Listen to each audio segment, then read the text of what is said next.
Bem-vindos ao Intervalo Literário, meu nome é Bruna e hoje nós vamos falar sobre a fofíssima da Maria Montessori. E a gente vai falar sobre a criança na família. Esse livro, eu ouso dizer que não é muito diferente desse aqui, da formação do homem e do segredo da infância. Tem coisas adicionais, né? São livros que se complementam bem, mas a diferença deles está no seguinte: a criança na família é bem assim, abrange bem a teoria do pensamento da Maria Montessori, né? Do pensamento assim primordial ali do trabalho da Montessori, enquanto, por exemplo, o segredo da infância traz muitos exemplos. Você vai ler vários casos de crianças aqui que a Maria foi descobrindo, né? Então, tem resenha, tá, desse aqui, tem resenha da formação do homem, que esses são maravilhosos, eu gostei demais.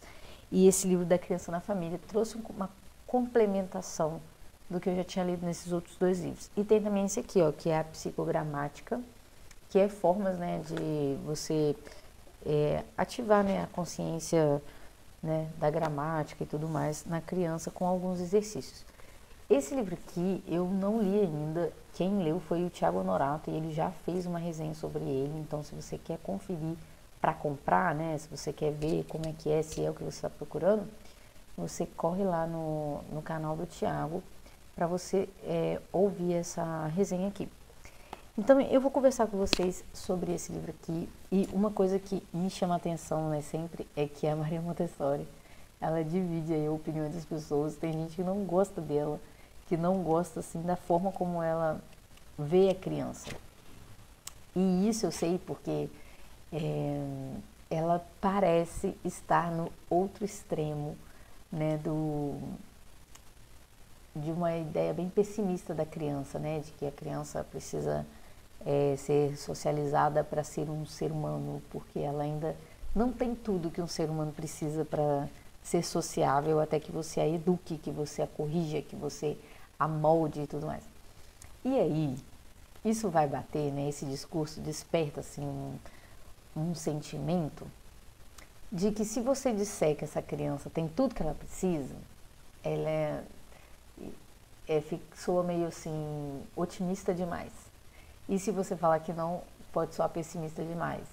E você nem quer ser, né, russoniano e nem quer ser determinista ao ponto de dizer que uma criança já está determinada a ser uma coisa boa, uma coisa ruim. Então, quando eu estou falando isso, porque quando eu estava estudando a fé calvinista, me veio essa perspectiva de que a criança não importa muito se você educa ela e você fala de Jesus para ela e tal, se ela morrer criança, ela só vai para o céu se ela for eleita. Nem se ela for batizada, não, se ela for eleita. Então, uma criança inocente, no sentido de que ela ainda não tem consciência do que é o certo e o que é errado, ela pode morrer e ir para o inferno, porque ela não era eleita, Deus criou ela para ir para o inferno. Então, esse pensamento meio que permeou a minha cabeça por um tempo, porque quando eu era calvinista, eu tendia muito ao determinismo. Então, como São Francisco de Sales, né, a gente beira a loucura quando entra em contato com o calvinismo, porque é um complexo muito grande. E aí, quando você vê a Montessori falar assim, tão apaixonada, né, pela infância, dá meio que sei lá, essa mulher tá muito exagerada. Mas quando você vê que ela fala de correção, que ela fala assim, tem que corrigir a criança tem coisas que você vai precisar corrigir, você vê que não, que ela não é extremista, sabe? Mas vamos lá, né? Vamos falar do livro. É um livrinho bem pequenininho, tá? Da editora, da Edições Quirion. E eu adoro essas capas dos livrinhos da Maria Montessori. E eu fiz, assim, algumas anotações aqui. Peraí, deixa eu pegar.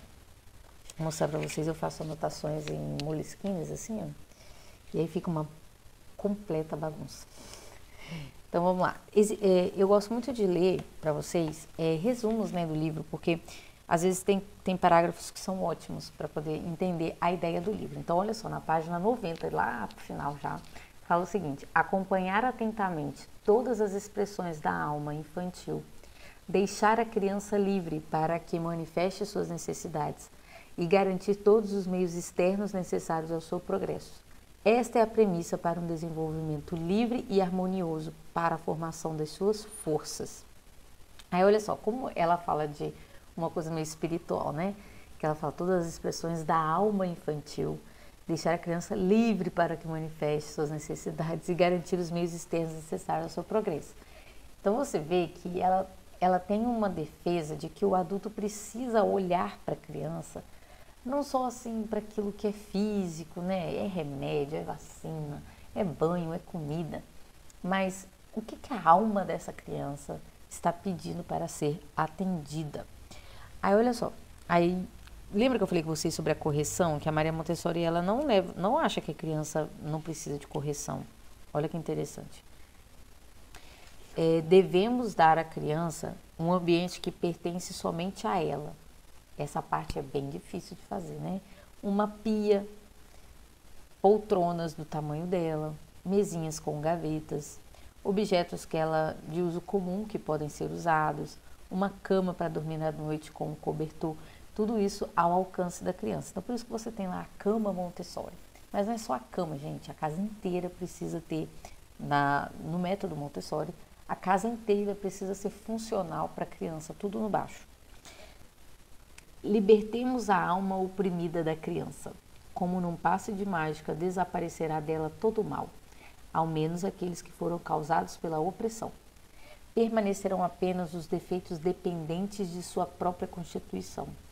A imperfeição humana sentirá sempre a necessidade de uma autoridade que ensine a verdade e indique o caminho certo para não se desviar. A liberdade na educação não deve ser mal entendida a ponto de se acreditar que os defeitos, de um modo geral, não devem ser corrigidos. Nesse caso, se exporia a criança às múltiplas consequências de seus defeitos e a perigosas doenças morais. Então, você vê que uma pessoa que gosta do método Montessori não tem uma visão ilusória da criança. Tem uma visão de que a criança tem defeitos, a criança precisa ser corrigida, precisa ser dirigida moralmente, e aí entraria a religião, mas que não é só isso, né? Você, além de corrigir o mal, você precisa proporcionar o ambiente correto para despertar o bem que já existe dentro da criança. Por quê? Se vocês virem a resenha desse livro aqui no canal, vocês vão ver que a Maria Montessori fala da encarnação, que é a criança desenvolver aquilo que está dentro dela enquanto ela toma posse do próprio corpo. Então, o controle motor, o controle da fala, né? O controle do ambiente, das suas atividades, a questão da tendência da criança a querer ser autossuficiente, ou seja, ela imita o adulto para que ela possa ser livre, para que ela possa fazer como o adulto faz, o que quer, né? Porque ele tem capacidade de fazer aquilo que ele acha necessário. A criança também tem isso, e aí a gente vai podando a criança, não pega o copo, não sobe na cadeira, não pega isso, não faz aquilo, e você vai podando a criança e a criança não se desenvolve. Então, é bem isso assim, o ensinamento da Montessori, eu acho bem legal. Todos os instintos se manifestam com o movimento e representam características da espécie, que são ainda mais constantes e distintivas do que a própria forma do corpo. O animal, como a própria palavra diz, é caracterizado pela animação, pela alma, não pela forma. Podemos juntar todos esses aspectos que não pertencem ao organismo vegetativo e chamá-los de características psíquicas. Ora, essas características já se encontram nos animais desde o nascimento, porque o homem criança não as tem. Então ela fala da linguagem, o cachorro já logo late, né? Por que o homem demora tanto para desenvolver essa questão da linguagem? Por que o neném, né, nasce e não sai andando, não sai comendo e tal? Ela diz, o animal é como um objeto fabricado em série. O homem, por outro lado, é como um objeto trabalhado à mão. O trabalho pelo qual a personalidade humana é formada é a obra oculta da encarnação. O homem inerte é um enigma. Então, nasce um bebezinho, né? Você não sabe quem é aquela pessoa. Você não sabe como é que é aquela pessoa, quais são os seus gostos, qual é a sua personalidade, nada disso. Então, é muito bonito, né? O homem inerte é um enigma. Muito interessante. Página 64. É a última anotação que eu fiz aqui. Nossa, mas eu sempre anoto muitas coisas da Montessori, mas é porque se eu for falar tudo aqui, eu vou ficar lendo o livro inteiro, né? Enquanto isso, a criança não possui um ambiente que lhe seja adequado, pois vive no mundo dos adultos. Essa desproporção tem consequências características na vida da criança de hoje. Parece, antes de tudo, que devido à diferença de dimensões entre a criança e os objetos que a rodeiam, ela não consegue encontrar nenhuma relação entre si e os próprios objetos e, consequentemente, não pode atingir o seu desenvolvimento natural. Por isso que, você já percebeu que quando a criança chega assim num lugar onde tem uma mesinha para ela, onde ela consegue sentar, ela sozinha senta na cadeira e ela alcança os objetos em cima da mesa. Como que a criança é diferente? Né? Aqui em casa, por exemplo, não tem uma mesinha assim que o Benjamin e o Matheus possam sentar para fazer as coisas. Mas quando eu coloco o Benjamin ou o Matheus na cadeira de alimentação, eu vejo diferença, sabe? Brilha os olhinhos, né? Porque eles estão num lugar em que eles alcançam as coisas. Olha, só para comer já faz diferença, né?